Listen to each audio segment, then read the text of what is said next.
రీసెంట్గా జరిగిన సింధూర్ ఆపరేషన్లో మన దేశం కోసం పోరాడి ఎంతో మంది సైనికులు అందులో కొంతమంది వాళ్ళ ప్రాణాలు అర్పించారు. ఖచ్చితంగా ప్రతి ఒక్కరూ వాళ్ళందరి కోసం ఎంతో ప్రే చేస్తుంటారు, ఎంతో బాధపడి కూడా ఉంటారు. మనకు తెలిసిన వాళ్ళు ఏదైనా చిన్న సహాయం చేసినా వాళ్ళు మనకి సహాయం చేశారు అని ఎన్నోసార్లు అనుకుంటాము.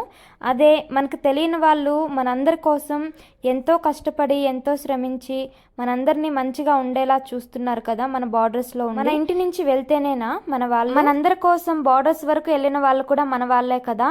ఇదంతా పక్కన పెడితే ఇప్పుడు మళ్ళీ రీసెంట్గా అహ్మదాబాద్లో జరిగిన ప్లేన్ క్రాష్లో 265 మంది వాళ్ళ ప్రాణాలు పోగొట్టుకున్నారు.